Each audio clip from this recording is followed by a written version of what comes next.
तो हेलो दोस्तों, कैसे हैं आप लोग? उम्मीद करते हैं बहुत अच्छे होंगे और अपनी पढ़ाई को बहुत ही ज़बरदस्त तरीके से कर रहे होंगे। दोस्तों, आज हम आपके लिए एक बहुत ही बड़ा अनाउंसमेंट लेकर आने वाले हैं, मतलब लेकर आ चुके हैं। और आपको बताते हुए हमको बहुत अच्छा लग रहा है कि आज से, मतलब ये जो वीडियो आप देख रहे हैं, आज से आपका एसएससी जीडी 2025 का नया बैच लेकर हम लोग आ चुके हैं आपके यूट्यूब चैनल पर एकदम फ्री ऑफ कॉस्ट।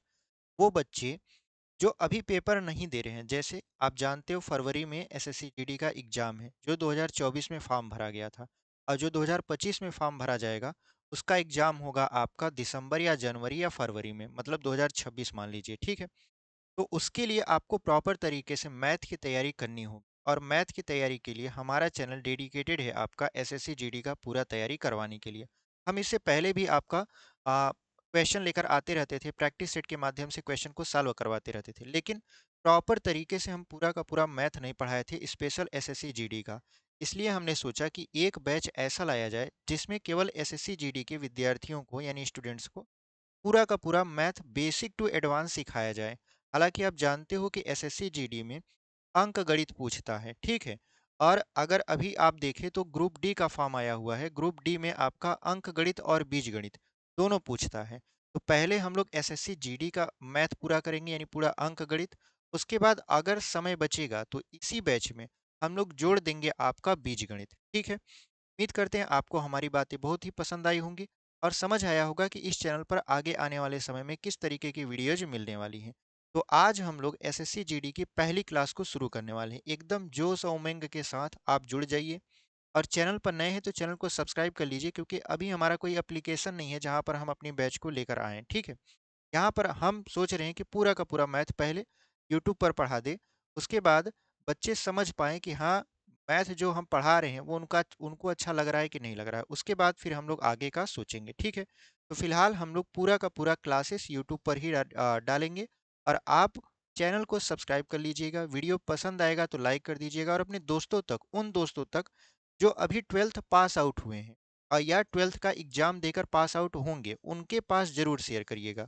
क्योंकि आफ्टर 12th आपका एसएससी जीडी हो गया, यूपीपी हो गया, और आपका बहुत सारे ऐसे जैसे एसएससी एमटीएस हो गया, सीएचएसएल हो गया, इसका एग्जाम की तैयारी करने वाले बच्चे बहुत ज़्यादा होंगे। ठीक है, तो उन तक आप वीडियो जरूर पहुंचाइएगा जो एकदम नया तैयारी करने वाले हैं, क्योंकि हम आपका यहाँ पर पूरा का पूरा जो मैथ पढ़ाएंगे वो एकदम बेसिक से एडवांस, यानी शुरू से जिनको मैथ का एम भी नहीं पता होगा वो भी इस वीडियो से आपका गणित सीख सकते हैं। ठीक है, उद्देश्य यही है कि एकदम अच्छे तरीके से आपको समझाकर पूरा का पूरा गणित सिखाया जाए। चलिए, आज का हम लोग टॉपिक को शुरू करते हैं। देखिए, आज का जो हमारा टॉपिक रहने वाला है वो रहने वाला है एसएससी जीडी 2025 के टारगेट को लेकर नंबर सिस्टम। आप जानते हो शुरुआत जो होती है गणित की, बहुत लोग बहुत मतलब तरह तरह के चैप्टर से शुरुआत करते हैं, लेकिन हम लोग एकदम बेसिक से पढ़ रहे हैं। तो नंबर सिस्टम जिसको बोलते हैं संख्या पद्धति, आज हम लोग उसी से शुरुआत करने वाले हैं। ठीक है, हम लोग शुरुआत करने वाले हैं आपका नंबर सिस्टम से। नंबर सिस्टम जिसको बोलते हैं संख्या पद्धति। ठीक है, संख्या पद्धति। संख्या पद्धति में हम लोग सबसे पहले क्या जानेंगे? सबसे पहले आप जानोगे कि सर अंक क्या होते हैं, अंक। ठीक है, उसके बाद आप जानोगे संख्या क्या होता है। ठीक है, उसके बाद आप जानोगे संख्याओं के प्रकार। तो बेसिक तरीके से बिना टाइम वेस्ट किए सबसे पहले आपको बता देते हैं अंक क्या होता है। देखिए, संसार में जितनी भी वस्तुएं हैं उनको काउंट करने के लिए हमको कुछ संकेतों का प्रयोग करना होता है, और उन संकेतों के प्रयोग को ही हम लोग बोलते हैं अंक। यानी अगर आपके सामने एक इस तरीके का डिब्बा रखा हुआ है, तो आप इसको प्रदर्शित करने के लिए लिखोगे ये वाला संकेत, और इसको आप बोलते हो एक। यानी संसार में जितनी भी वस्तुएं हैं उनको काउंट करने के लिए हम लोग 10 संकेतों का प्रयोग करते हैं। उन्हीं 10 संकेतों को बोला जाता है अंक। जैसे एक हो गया, दो हो गया, तीन हो गया, चार हो गया, पांच हो गया, ये सभी क्या है? ये सभी हैं अंक। यानी अगर हम अंक की बात करें तो अंक में मान लेते हैं जीरो, एक, दो, तीन, चार, पाँच, छ, सात, आठ, नौ। ठीक है, या ऐसे कह सकते हैं कि जीरो यहाँ ना लगाकर ऐसे 10 कर दें। तो ये आपका क्या हो गया? ये तो हो गया आपका संख्या, लेकिन 1 से लेकर 9 तक क्या हो गया आपका अंक हो गया। तो उम्मीद करते हैं आपको अंक समझ में आया होगा, ठीक है? अच्छा, अंक के बाद आ जाता है संख्या। तो संख्या किसको कहते हैं? अंकों के समूह को जिनसे संख्याएँ मतलब कि अंकों के समूह को हम लोग बोलते हैं संख्या। अंकों के समूह को क्या बोलते हैं? संख्या बोलते हैं, ठीक है? जैसे यहाँ पर संख्या में हमारा एक संख्या हो सकता है, 2 भी कहते हैं ना 2 संख्याएँ। जैसे मान लेते हैं 12 हो गया, 14 हो गया, ऐसे आगे बढ़ते जाएँगे तो बहुत सारी संख्याएँ हैं, ठीक है? अब संख्याओं के प्रकार में हम लोग देखें तो संख्या कितने प्रकार की होती, तो आप जानते हो मेनतः संख्या 2 प्रकार की होती है, ठीक है? मेनतः संख्या कितने प्रकार की होती है आपका? 2 प्रकार की। कौन-कौन सा? एक होता है आपका वास्तविक संख्या और एक होता है आपका काल्पनिक संख्या। देखिए, एक होता है वास्तविक संख्या और एक होता है काल्पनिक संख्या। अब ये वास्तविक संख्या और काल्पनिक संख्या क्या है उसको समझ लेते हैं। देखिए, वास्तविक संख्या का मतलब होता है अंग्रेजी में रियल नंबर, यानी ऐसी संख्याएं जिनकी मदद से हम चीजों को गणना कर पाते हैं, यानी वस्तुओं को गिन पाते हैं, तो उनको बोलते हैं वास्तविक संख्या। या ऐसे समझिए, वो संख्याएं जो रियल में एग्जिस्ट करती हैं वो क्या कहलाती हैं? आपकी वास्तविक संख्या। काल्पनिक संख्या क्या है? काल्पनिक संख्या ऐसी संख्या है जो रियल में एग्जिस्ट नहीं करती। इसको बोला जाता है इमेजिनरी नंबर। इसको क्या बोला जाता है? Imaginary number. तो यहाँ पर संख्या कितने प्रकार की? 2 प्रकार की। वास्तविक संख्या, काल्पनिक संख्या। वास्तविक संख्या ऐसी संख्याएं जिनकी मदद से हम वस्तुओं को गिनते हैं, वो होती है वास्तविक संख्या, ठीक है? और वास्तविक संख्या रियल में एग्जिस्ट करती है। काल्पनिक संख्या ऐसी संख्याएं जो हम केवल कल्पनाओं में ही मान लेते हैं कि हाँ ऐसा होता होगा, लेकिन रियल में ऐसा नहीं है, वो क्या कहलाती हैं? आपकी काल्पनिक संख्या कहलाती है, ठीक है? यहाँ तक समझ में आया? अब इसके एग्जाम्पल, जैसे वास्तविक संख्या में हम लिख देते हैं 2 लिख दिए, 6 लिख दिए, 9 लिख दिए, 12। ये सभी क्या हैं? ये सभी वास्तविक संख्या हैं। काल्पनिक संख्या क्या होती हैं? जैसे हमने अंडर रूट में लिख दिया -2, अंडर रूट में लिखा हमने -2, ऐसे अंडर रूट में लिख दिया यहाँ पर -4, ठीक है? ये सभी क्या हैं? ये सभी काल्पनिक संख्याएँ, यानी अंडर रूट में रहे और माइनस में रहे, तो वो काल्पनिक संख्या होता है, उसका रियल नंबर से कोई लेना-देना नहीं होता। अगर ये रूट हटाना है आपको, तो इसके लिए आपको यहाँ पर एक चीज़ जानना चाहिए कि माइनस में, यानी अंडर रूट में -1 का मान होता है i, ठीक है? अंडर रूट में -1 का मान क्या होता है? i होता है। तो अगर आपको इसको हटाना है, तो इस तरीके से आप समझिए कि दोनों पक्षों का वर्ग कर देंगे। तो अंडर रूट 1 का मतलब -1 का स्क्वायर कर देंगे और i का कर देंगे स्क्वायर। स्क्वायर से रूट खत्म, -1 बराबर आई स्क्वायर। इसका मतलब ये है कि यहाँ पर हम लोग आई स्क्वायर की वैल्यू प्राप्त कर सकते हैं -1, क्योंकि आप अगर हाल फिलहाल में आफ्टर 12th मतलब कि 12 का एग्जाम दिए हैं, नया तैयारी शुरू कर रहे हैं, तो आपने कक्षा 11 में पढ़ा होगा, एक पाठ है आपका गणित से, द्विघात समीकरण तथा सम्मिश्र संख्या। सम्मिश्र संख्या में आपने पढ़ा होगा ये आई स्क्वायर का मान -1, ठीक है? तो इस तरीके से यहाँ पर हमने i square is equal to -1 prove कर दिया। अगर इसको देखा जाए तो इसे बोला जाता है काल्पनिक संख्या, ठीक है? अगर हम ऐसे लिख दें, यहाँ पर ऐसे लिख दें, 2 लिख दें उसके बाद आई लिख दें, क्या लिख दें? 2 लिख दें उसके बाद आई लिख दें, तो ये रियल नंबर नहीं होगा, ये क्या होगा? आपका इमेजिनरी नंबर होगा, ठीक है? उम्मीद करते हैं आपको काल्पनिक संख्या के बारे में मतलब कि बहुत अच्छे तरीके से समझ में आया होगा। काल्पनिक संख्या यहाँ पर कॉम्पिटिटिव एग्जाम में बहुत कम एग्जिस्ट करता है। काल्पनिक संख्या में पूछ लेगा तो क्वेश्चन कैसे पूछेगा? आई स्क्वायर का मान कितना होता है? तो -1 होता है, ये बात ध्यान में रखिएगा। आ जाते हैं वास्तविक संख्या के बारे में। देखिए, वास्तविक संख्या 2 प्रकार की होती है। कौन-कौन सा? परिमेय संख्या और अपरिमेय संख्या, ठीक है? यानी जो वास्तविक संख्या होती है, वो कितने प्रकार की होती? 2 प्रकार की। एक होती है परिमेय संख्या, एक होती है परिमेय संख्या और एक होती है अपरिमेय संख्या। ठीक है, एक होती है आपका परिमेय संख्या और एक होती है आपका अपरिमेय संख्या। अब परिमेय संख्या किसे कहते हैं, अपरिमेय संख्या किसे कहते हैं, इसको समझ लेते हैं। इससे पहले हमको इसको इरेज करना पड़ेगा। तो उम्मीद करते हैं आपको ये जितना भी समझाए हुए हैं एकदम पहली क्लास से कीप पेशेंस, यानी कि पेशेंस के साथ आप पढ़िए, आपको बहुत अच्छे से समझ में आने वाला है। पूरा पढ़ाएंगे तो आपको एकदम मक्खन लगेगा गणित, बहुत कठिन नहीं लगेगा। बहुत लोग सोचते हैं कि गणित बहुत कठिन है, गणित कठिन नहीं, गणित समझने की विषय है। अगर आप समझ गए तो इसके मालिक बन जाओगे। तो ये वाला उम्मीद करते हैं आपको समझ में आया होगा। इसको हम लोग इरेज कर देते हैं, फिर बताते हैं आपको परिमेय संख्या क्या होता है और अपरिमेय संख्या क्या होता है। ठीक है, इसको हम लोग इरेज कर देंगे।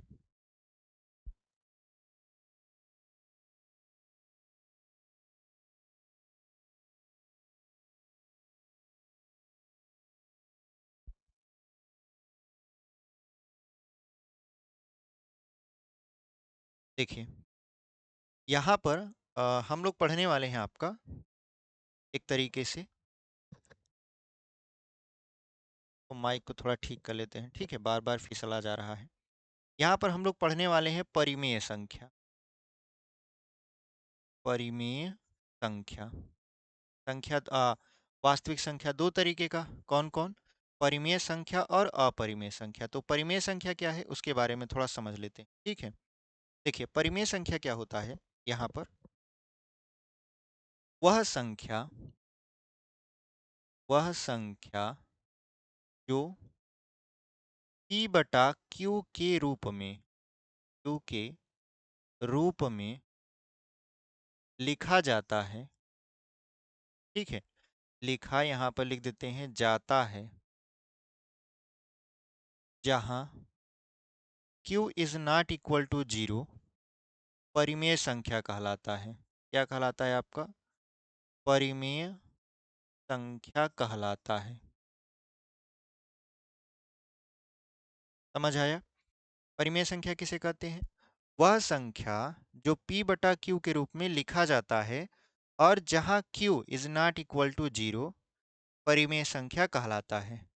ये जो p है इसको बोलते हैं हर, और जो q है इसको बोलते हैं अंश। हाँ, उल्टा हो गया।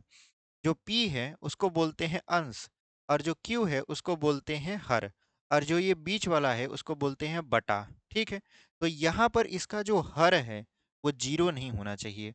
अगर हर जीरो हो गया तो उसका मान आपका इनफाइनाइट आएगा, क्योंकि आप जानते हो किसी भी संख्या में अगर जीरो का भाग दिया जाता है तो मान इनफाइनाइट आता है। उम्मीद करते हैं आपको यहाँ तक तो समझ में आया होगा। ठीक है, अब क्या करना है, अब एक एग्जाम्पल लेते हैं, जैसे 5, जैसे 5/2, जैसे 7/3। ये सभी क्या है, ये सभी परिमेय संख्या है। ठीक है, ये सभी क्या है, परिमेय संख्या है। लेकिन अगर हम कह दें 1/0, 1/0, तो क्या ये परिमेय संख्या है, तो आप कहोगे नहीं, ये परिमेय संख्या नहीं है। क्यों नहीं है, क्योंकि जो इसका हर है वो जीरो आ चुका है। ठीक है, कभी कभी क्वेश्चन पूछता है ऐसे, आपसे टीचर क्वेश्चन पूछ लेंगे 1/0 और 0/1 में क्या अंतर है, क्या अंतर है। ठीक है, यानी 1/0 और 0/1 में क्या अंतर है, तो आप बताना। सर देखिए, 1/0 का जो मान होगा वो होगा इनफाइनाइट। ठीक है, यानी 1/0 का मान कितना हो जाएगा, इनफाइनाइट, और 0/1 का मान हो जाएगा जीरो। और पूछा जाएगा कि इसमें बताइए परिमेय संख्या कौन है, 1/0 वाला या 0/1 वाला। तो आपका हमेशा उत्तर रहना चाहिए 0/1 परिमेय संख्या है और 1/0 क्या है, आपका अपरिमेय संख्या है। ठीक है, उम्मीद करते हैं आपको परिमेय संख्या समझ में आया होगा। आप कहोगे सर यहाँ तो 5 लिखा हुआ है, इसके बटे में तो कुछ है ही नहीं है, तो ये परिमेय कैसे हो गया। तो देखिए, किसी भी संख्या को अगर अकेला आप देखते हैं तो उसे अकेला मत समझिए, उसमें बहुत सारे गुण छुपे होते हैं। जैसे ये 5 है, तो 5 में देखिए क्या क्या छुपा हुआ है, हम 5 × 1 लिख सकते हैं, इसके बटा 1 लिख सकते हैं, यहाँ पर 1 लिख सकते हैं। ठीक है, तो इतनी चीजें हम 5 में कर सकते हैं नॉर्मली। तो आप देखिए 5/1 लिखा गया, तो इसका जो हर है वो 1 है। जब हर 1 है इसका मतलब है कि यह परिमेय संख्या है, ठीक है। तो परिमेय संख्या में दो चीजें आपका आती हैं, कौन कौन सा, इसको भी हम लोग क्या करते हैं, डिफाइन कर देते हैं। देखिए जो परिमेय संख्या होता है, पहले इसको मिटा देते हैं, उसके बाद आपको परिमेय संख्या में क्या क्या चीजें आता है उसको समझाते हैं, फिर उसी में आगे बढ़ जाएंगे। और क्लास पसंद आ रही हो तो इसको लाइक शेयर और चैनल को जरूर सब्सक्राइब करिए, क्योंकि जब आप सब्सक्राइब करते हो तो चैनल थोड़ा सा मतलब अच्छा लगता है कि हाँ लोग सपोर्ट कर रहे हैं, देख रहे हैं, ठीक है। चलिए यहाँ पर हम लोग इसको मिटा देते हैं। यहाँ पर देखिए, अच्छा, पहले भी हम कुछ बैचेस लाए थे जिसको पूरा ना करवा सके, कारण इतना था कि मतलब पहले क्या होता था, ना तो प्रॉपर तरीके से कैमरा था, ना तो लाइटिंग थी, पीपीटी पे लिख कर मतलब कि पेन टाइप से लिख कर पढ़ाते थे, तो वहाँ पे माइक नहीं अच्छा था, तो कभी-कभी क्या होता था, लाइट भी कट जाता था, मतलब एक तरीके से पूरा सेटअप नहीं था हमारे पास, ठीक है। अब तो नॉर्मली सेटअप हो चुका है, जो आप देख रहे हो ये जुगाड़ करके मतलब आराम से हो चुका है, इसलिए हम सोचे कि ये पूरा करवा देते हैं, ठीक है। कोशिश हमने बहुत पहले भी की थी, लेकिन नाकामयाब रही क्योंकि हमारे पास उतनी सुविधाएं नहीं थी। देखिए परिमेय संख्या को हम लोग थोड़ा सा क्या करते हैं, यहाँ पर समझ लेते हैं। परिमेय संख्या में हमने जब दो एग्जाम्पल लिखा, जैसे हमने लिखा, एक लिखा 5 और एक लिखा 5/2, ठीक है। तो इन दोनों में हम देख पा रहे हैं कि ये दोनों परिमेय संख्या, लेकिन दोनों अलग अलग हैं, है कि नहीं। एक को अगर हम बदलेंगे, ये आ जाएगा भिन्न में, एक को हम बदलेंगे तो आ जाएगा किसमें, भिन्न में। जैसे 1/3 लिखे तो ये भी परिमेय संख्या है, इसको अगर हम लोग भिन्न में बदलें, ये आ जाएगा 0.333। ऐसे करते हुए ये इनफाइनाइट तक चला जाएगा, ठीक है, मतलब आगे बढ़ता जाएगा। तो इस तरीके से हम देख रहे हैं कि एक है 5, एक है 2.5 जो कि दशमलव में है, एक तो दशमलव में है लेकिन बार बार रिपीट हो रहा है तीनों परिमेय संख्या, लेकिन तीनों में अंतर क्या है, कैसे हम लोग समझेंगे ये परिमेय संख्या है कि ये अपरिमेय संख्या है, ठीक है। जैसे देखिए, जो 5 है ये आपका पूर्णांक है, ये क्या है आपका, आपका यहाँ पर पूर्णांक है, ठीक है। एक मिनट थोड़ा सा रुक जाइए। हाँ तो हम लोग कहाँ थे, आ, हम लोग यहाँ पर पढ़ रहे थे पूर्णांक, ठीक है। पूर्णांक पढ़ रहे थे तो पूर्णांक में हमने आपको बताया था। अच्छा हुआ क्या, जब हम आपको बोले कि रुक जाइए, तो क्या हुआ था कि मतलब हम ऐसा बोले कि आप थोड़ा सा रुक जाइए, देखिए पढ़ा रहे थे, पढ़ा रहे थे, तो उसके बाद बीच में ये जो मधुमक्खी या मक्खी कुछ भी था मुंह में चला गया था, ऐसे समझ लीजिए थोड़ा सा, ठीक है। मतलब एकाएक मुंह में गया तो एकदम एकदम मन खराब हो गया। चलिए अच्छा ठीक है, हम लोग वो छोड़ते हैं। यहाँ पर देखिए हम आपको समझा रहे थे कि परिमेय संख्या क्या है। परिमेय संख्या हमने आपको बताया कि वह संख्या जो p/q के रूप में रहता है, और q is not equal to zero, मतलब आप इसका हर जीरो नहीं कर सकते, तो ये परिमेय संख्या होती है। लेकिन क्या यही हमारी परिभाषा का मतलब की होती है, नॉर्मली तो यही परिभाषा होती है, लेकिन इसके एग्जाम्पल को हम तो लोग थोड़ा समझते हैं। हमने आपको 3 एग्जाम्पल दिया, देखिए 5, 5/2 और उसके बाद 1/3। इसको अगर हमने बदला तो ये दशमलव में बदल गया, इसको हमने बदला दशमलव में बदला, लेकिन ये रिपीट हो रहा है। तो परिमेय संख्या इस तरीके से कितने प्रकार की हो गई, परिमेय संख्या हो गई दो तीन प्रकार की, कौन कौन सा, एक तो पूर्णांक है, ठीक है। पूर्णांक पूर्ण संख्या से मिलकर बना होता है, किससे मिलकर बना होता है, पूर्ण संख्या से। अभी हम आपको समझाएंगे कि पूर्ण संख्या क्या होता है, ठीक है।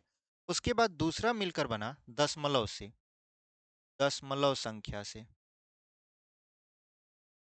दशमलव संख्या, ठीक है। और उस दशमलव संख्या में भी दो तरीके का वेरिएंट हमको नजर आया, कौन कौन सा, आपने कहा सर देखिए दशमलव संख्या में दो वेरिएंट ये है कि एक ऐसा दशमलव संख्या है जो कि रिपीट नहीं होता, जैसे 5/2, यानी इसका जो मान आया 2.5 इसमें रिपीट नहीं हुआ, पूरी तरीके से कट गया। एक है 1/3, ये रिपीट होता चला गया, ठीक है। ये भी दशमलव है, ये भी दशमलव है। तो इसको क्या बोलेंगे, इसको क्या बोलेंगे, तो देखिए जब हम लोग हर से अंश में भाग दें और पूरी तरीके से वो भिन्न कट जाए, मतलब शेषफल 0 बचता है, तो उसको बोलते हैं शांत। उसको क्या बोलते हैं? शांत दशमलव बोलते हैं। उसको बोल देंगे शांत दशमलव, ठीक है।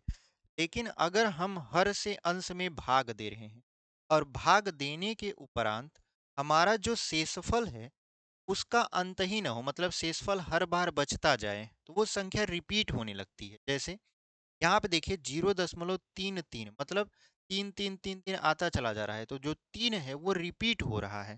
तो जो रिपीटेड नंबर होते हैं उसको बोलते हैं अशांत दशमलव। क्या बोलते हैं आपका? अशांत दशमलव, ठीक है।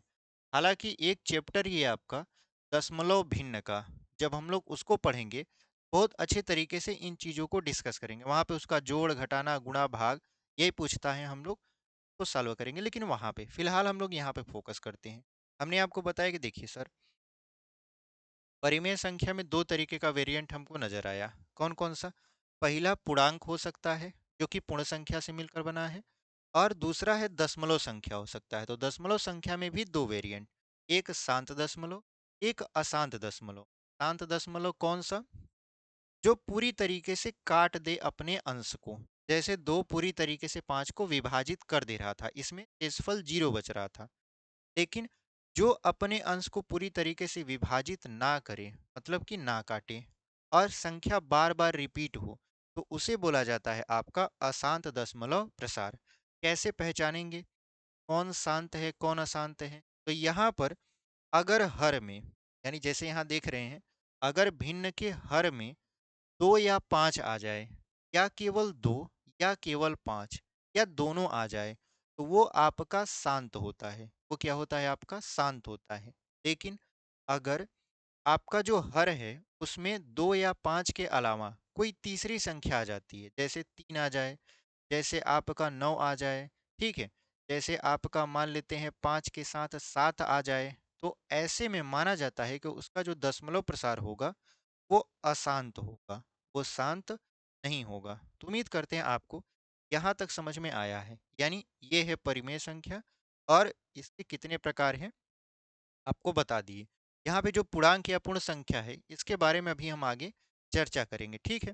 तो फिलहाल हम लोग क्या करते हैं, इसको इरेज कर देते हैं और बढ़ जाते हैं अपरिमेय संख्या की तरफ, ठीक है। क्योंकि हमने वास्तविक संख्या में दो प्रकार की संख्या पढ़ा था, एक था आपका परिमेय संख्या और एक था अपरिमेय। तो परिमेय तो हम समझ गए, अब समझते हैं अपरिमेय।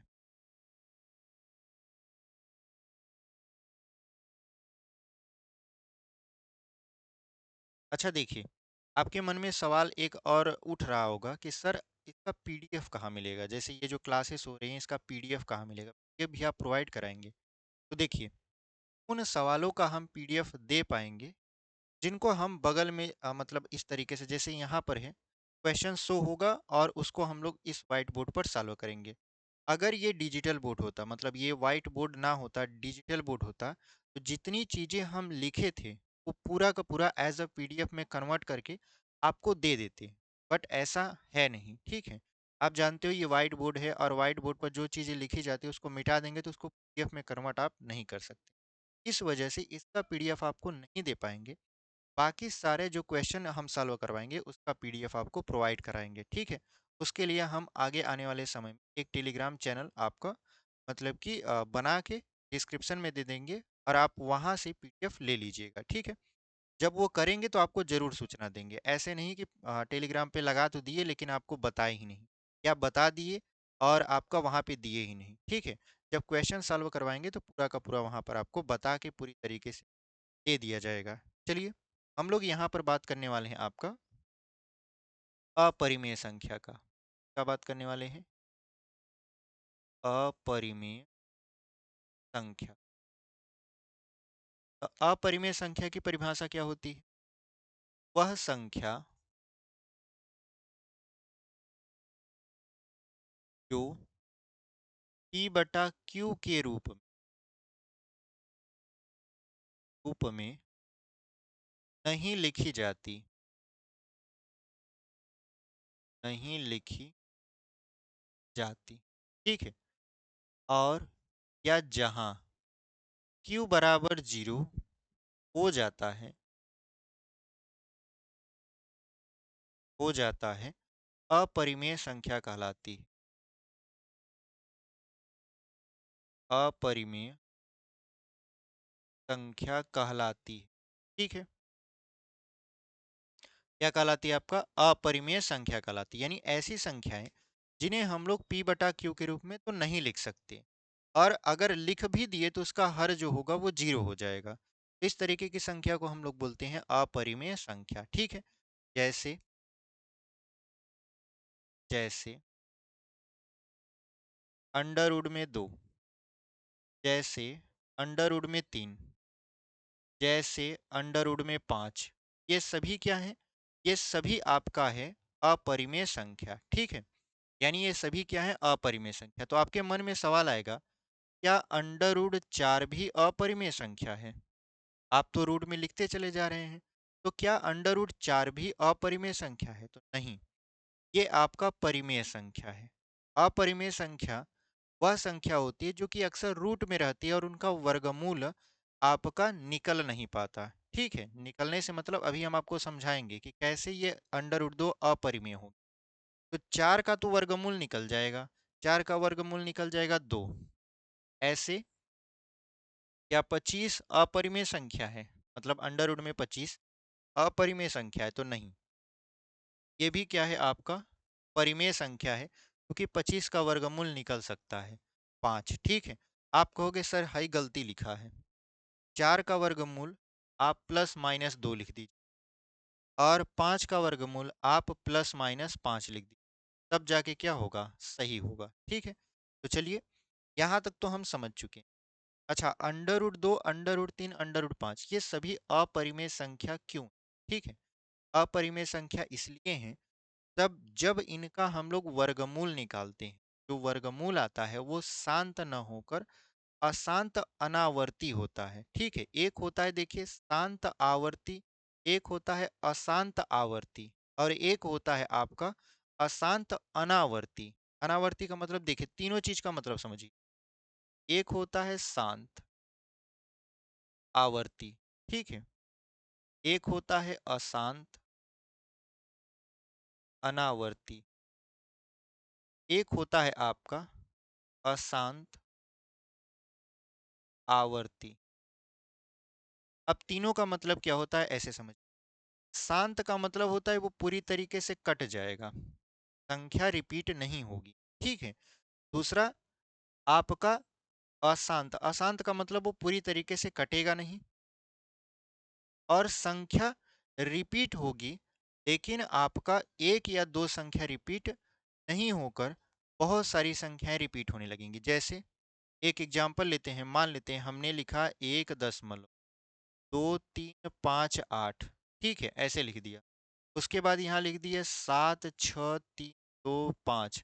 ऐसे ये चलता चला जा रहा है। तो यहाँ पर देखिए, ये आपका दशमलव के बाद कोई भी संख्या फिर से रिपीट नहीं हो रही। ठीक है।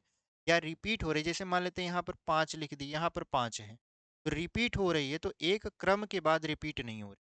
ये आपका अशांत भी, अनावर्ती भी। ठीक है। और यहाँ पे लिखा है अशांत आवर्ती, मतलब कट जाए लेकिन एक संख्या का रिपीट, मतलब कि रिपीटिशन होता रहे, जैसे बार वाले जो क्वेश्चन होते, जैसे लिख दिया गया 0.3। तो इसको अगर हम आगे बढ़ाएं तो ऐसे लिख सकते हैं 0.3 पर बार। ठीक है। जैसे अगर हम लिख दें 9.3737, ऐसे लिखते जाएं, तो हम लोग लिख सकते हैं इसको 9.7 पर बार। यानी इसमें ये अशांत तो है, लेकिन ये रिपीट हो रहा है, तो ये परिमेय होगा। बट अगर इस तरीके की संख्या लिखी जाए जिसमें रिपीट ही ना हो और अशांत रहे, तो वो आपका परिमेय नहीं होगा, वो हमेशा अपरिमेय होगा। बात का आप ध्यान रखिएगा। ठीक है। जैसे अंडर रूट 2, अंडर रूट 2 का अगर वर्गमूल हम लोग आपके सामने निकालें ऐसे, तो ये हो जाएगा आपका यहाँ पर एक, एक एक कम एक, यहाँ पर एक दशमलव लगा देंगे, जीरो बढ़ा देंगे। ठीक है। एक एक हो जाएगा यहाँ पर दो, यहाँ पर हो जाएगा आपका एक एक, कितना हो जाएगा? दो हो जाएगा। अब कितनी बार ले जाते हैं? 4 बार। 4 बार ले जाएंगे तो 4 चौक 16, 4 दूनी 8 और एक हो जाएगा 9। यहाँ पर बचेगा 4, फिर 4 जोड़ देंगे, कितना हो जाएगा? 8 हो जाएगा, 2 हो गया। दशमलव लगा है, डबल जीरो बढ़ा दिए, ठीक है। तो अगर हम एक बार ले जाएं, क्योंकि दो बार ये जाएगा नहीं, तो एक बार ले जाएंगे तो ये हो जाएगा 281। अगर हम इसको घटाएं तो यहाँ पर कितना मिल जाएगा, 119 मिल जाएगा। फिर यहाँ पर हम एक जोड़ दें, ये हो जाएगा 282। अब दशमलव लगाए हैं, डबल जीरो ले जाते हैं, तो ये हो जाएगा आपका 4 बार में। कितनी बार में? 4 बार में। तो ऐसे अगर आप निकालते जाओगे इसका मान, जैसे अंडर रूट 2 का मान आपने निकाला, तो निकला 1.414। लेकिन अभी भी ये पूरी तरीके से कटा नहीं है, ठीक है। अगर हम इसको घटा भी देते हैं तो 4 चौक 16 लिख देंगे, 4 दूनी 8, एक 9 लिख देंगे। अब चरवाठे हो जाएगा 32 यहाँ पर। अब 4 दूनी 8, 3 11। तो घटाएंगे तो बचेगा 4, यहाँ पे जीरो, यहाँ पर 7, और यहाँ पर दशमलव लगा है तो डबल जीरो बढ़ा देंगे। यहाँ पर 4 4 हो जाएगा 8, यहाँ पर हो जाएगा 2, 8 और 2, यानी 28 28 आ गया। अब 28 28 में अगर हम देखें तो यहाँ पर कितना है आपका, 3 बार ले जाएंगे, ठीक है। अगर 3 बार ले जाएंगे तो नहीं जाएगा तो कम से कम 2 बार ले जाएंगे, ठीक है। तो देख रहे हैं यहाँ पर, कहने का सिर्फ मतलब इतना था कि अंडर रूट 2 का जो मान आएगा वो आएगा 1.41, फिर आपका यहाँ पर 2, ऐसे करके बढ़ता जाएगा। तो इसमें कोई भी चीज रिपीट नहीं हो रही, ठीक है। रिपीट नहीं हो रही है और ये पूरी तरीके से कट नहीं रहा। तो ये जब पूरी तरीके से कटेगा नहीं तो हो जाएगा अशांत। और रिपीट नहीं हो रहा है मतलब आवर्ती नहीं हो रहा है, वो बार बार वो चीजें नहीं आ रही, तो वो हो जाएगा अनावर्ती। ये हो गया अशांत अनावर्ती, जिसकी वजह से ये आपका अपरिमेय संख्या बन गया। ऐसे अंडर रूट 3 हो जाएगा, ऐसे अंडर रूट 5 हो जाएगा। तो ऐसे समझिए, अंडर रूट में वह संख्या जिसका वर्गमूल नहीं निकल सकता, ठीक है, वो सभी अपरिमेय संख्या होती है। जिनका वर्गमूल निकलता है वो परिमेय संख्या होती है। जैसे अंडर रूट में हमने आपको 4 बताया, अंडर रूट में 25 बताया, अंडर रूट में 16 हो जाएगा, ठीक है। ये सभी आपका क्या है, परिमेय है। बाकी सभी क्या है, अपरिमेय है। उम्मीद करते हैं आपको अपरिमेय संख्या में अब कोई समस्या नहीं आएगी पहचानने में भी, और उसके बाद यहाँ पर मतलब कि परिभाषा में भी आप आसानी से बता सकते हो। चलिए, इसी के साथ हम लोग आगे बढ़ जाते हैं। तो थोड़ा सा इरेज करेंगे, इरेज करने के बाद भी हम लोग क्या कर देंगे, मतलब आगे समझेंगे।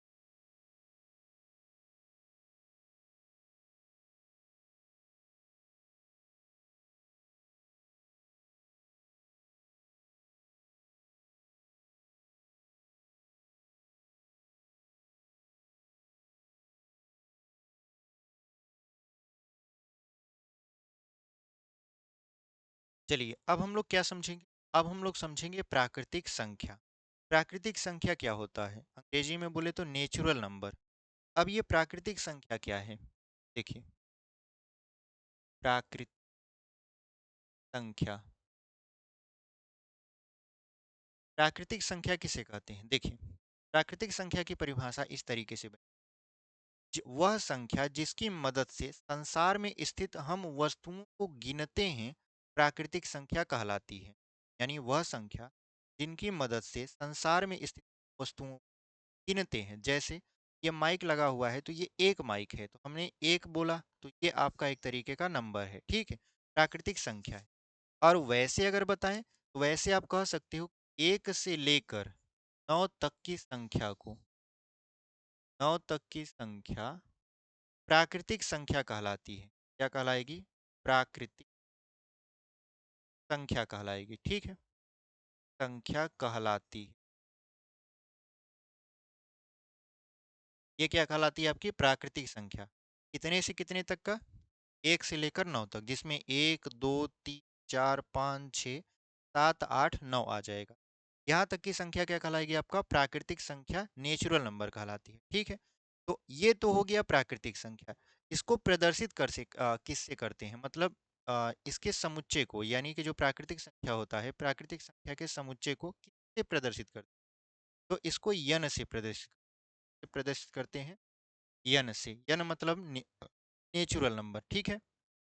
तो इस तरीके से प्राकृतिक संख्या होता है। अब आ जाता है आपका पूर्ण संख्या। प्राकृतिक संख्या हो गया, प्राकृतिक संख्या में कुछ नहीं है, बस आपको परिभाषा जानना है बस, बाकी बहुत ज़्यादा जानने की इसमें ज़रूरत नहीं रहती। पूर्ण संख्या क्या होता है, जिसको आप बोलते हो होल नंबर, ठीक है, पूर्ण संख्या। पूर्ण संख्या क्या होता है, जब यहाँ पे लिख भी देते हैं हम, लिख देते हैं जब प्राकृतिक संख्या में, जब प्राकृतिक संख्या में शून्य यानी जीरो को भी सम्मिलित कर लिया जाता है, जीरो को भी सम्मिलित कर लिया जाता है, जाता है, तब प्राप्त संख्या, प्राप्त संख्या पूर्ण संख्या कहलाती है। यहाँ पर संख्या कहलाती है, ठीक है। यानी जब प्राकृतिक संख्या में शून्य को भी मतलब जीरो को भी सम्मिलित कर लिया जाता है, काउंट कर लिया जाता है, तो जो संख्या निकल कर आती है उसको हम लोग बोलते हैं पूर्ण संख्या, ठीक है। यानी अगर देखा जाए तो पूर्ण संख्या की शुरुआत कहाँ से होती है? जीरो से।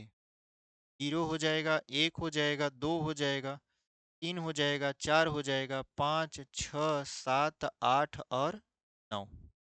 तो इस तरीके से जो संख्याएं होती हैं वो हमारी क्या होती हैं? पूर्ण संख्याएं होती है, ठीक है। अब ये पूर्ण संख्याएं आपका आगे बढ़ेंगी और पूर्ण संख्या दो तरीके में विभाजित होंगी, ठीक है। अब देखिए पूर्ण संख्या को जब हम लोग आगे बढ़ाते हैं तो कैसे इसको हम लोग काउंट करते हैं उसको समझते हैं। उम्मीद करते हैं आपको प्राकृतिक संख्या और ये पूर्ण संख्या समझ में आया होगा। प्राकृतिक संख्या में 1 से 9 तक गिना जाता है और इसके समुच्चय को n से दर्शाया जाता है, मतलब नेचुरल नंबर। लेकिन जो पूर्ण संख्या होता है उस जीरो को भी सम्मिलित कर लिया जाता है और जीरो को सम्मिलित करने के बाद जीरो से लेकर 9 तक हम लोग काउंट करते हैं और बोल देते हैं बढ़िया से ये पूर्ण संख्या है, ठीक है। अब देखिए यहाँ पर, अब देखिए आगे हम लोग क्या करते हैं, आगे समझ ले। आगे समझने से पहले इसको थोड़ा सा इरेज करना पड़ेगा, ठीक है। यहाँ पर हम लोग इसको इरेज कर लेते हैं, उसके बाद एक पूर्णांक एक संख्या और पढ़ाएंगे आपको।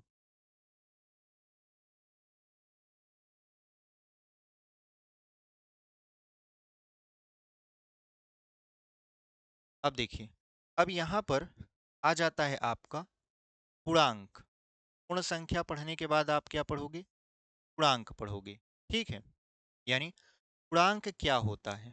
तो अगर आप समझ कि जीरो को सम्मिलित करने के बाद अगर हम लोग यहाँ पर जीरो को सम्मिलित कर लें, उसके बाद प्लस वाले को यानी जीरो के बाद अगर यहाँ पर जीरो से लेकर जीरो, एक, दो, तीन, चार, पाँच, छः, सात, आठ, नौ, यानी जीरो से लेकर उधर चले प्लस तक और इधर चले माइनस तक, यानी ऐसे लिख दें माइनस एक, माइनस दो, माइनस तीन, माइनस चार, माइनस पाँच, माइनस छः, माइनस सात, माइनस आठ और माइनस नौ।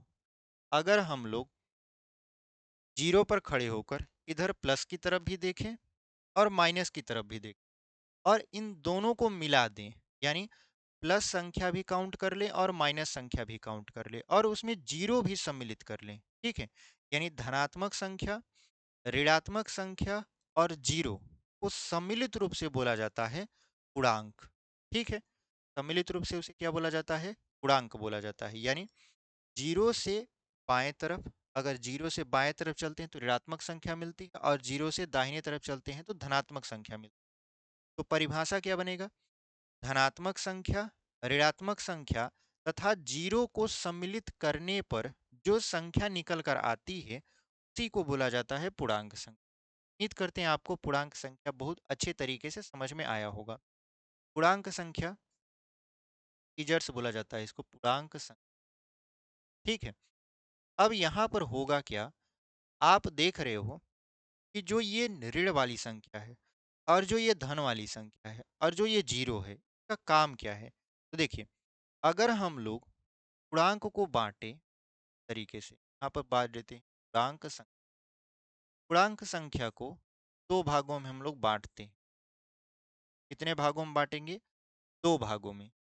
एक होगा आपका धन पूर्णांक और एक होगा आपका ऋण पूर्णांक, ऋण पूर्णांक।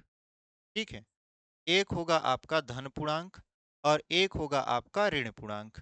अब धन पूर्णांक क्या है, ऋण पूर्णांक क्या है, आप यहाँ पर जो बनाए हैं, लिखे हैं, एक तरीके से चित्र मानिए, उससे आप समझ सकते हैं कैसे। अगर हम जीरो से प्लस की तरफ बढ़ते हैं तो हमें मिलता है धन पूर्णांक। ठीक है, यानी जीरो से +9 तक अगर हम चलें तो जो संख्याएं मिलती हैं उनके समूह को हम बोल देंगे ये धन पूर्णांक है। लेकिन अगर हम जीरो से बाएं साइड चलते हैं, जीरो से अगर हम लोग बाएं साइड चलते हैं तो जो संख्याएं हमको मिलती हैं वो ऋणात्मक होती हैं, और उसे हम लोग बोल देते हैं ऋण पूर्णांक। क्या बोल देते हैं, ऋण पूर्णांक बोल देते हैं।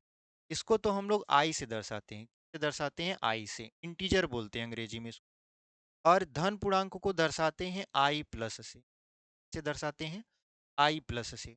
और ऋण पूर्णांक को दर्शाते हैं आई माइनस, इससे दर्शा देंगे आई माइनस से। आप कहोगे सर जीरो को तो छोड़ दिए, बार बार आप जीरो को सम्मान तो दे रहे हो लेकिन बीच बीच में उसको थोड़ा सा मतलब कि नेग्लेक्ट कर रहे हो। तो हम आपको बताते हैं जीरो का काम।